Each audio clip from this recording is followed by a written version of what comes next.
Hey team, welcome back. Today we are reading passage F, Rushing, from the third book in the Simple Comprehension series. The boy rushed into his bedroom, panicking. There was little time and he had to find his homework book. His sister was at the bus stop just outside their house, with eyes peeled for the soon-to-arrive school bus. The corner of a book peeked out of the duvet. He remembered now falling asleep whilst trying to complete his maths homework. He grabbed the book and flew down the stairs. Questions. Why was the boy in a rush? What was the boy's sister doing? Why was the book under the duvet? What is the meaning of flew as it is used in sentence 5?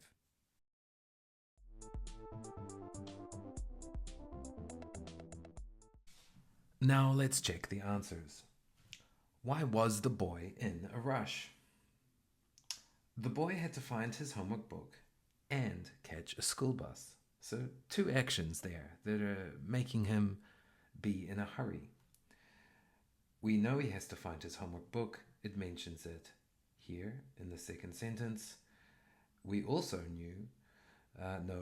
that he's waiting for the school bus because his sister is outside their house with eyes peeled for the soon-to-arrive school bus.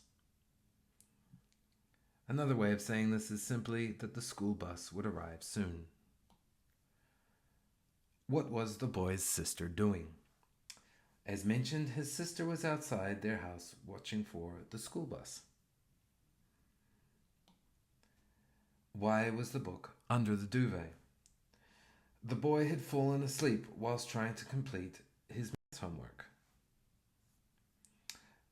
It says so in the second to last sentence here.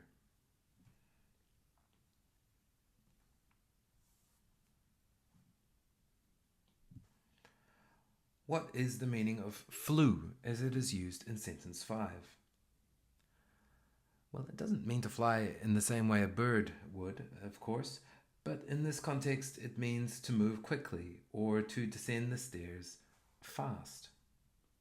It mentions him flying down the stairs in the last sentence. Of course, he wants to meet the bus in time with his homework book in his bag. Thank you for your time. How did you go?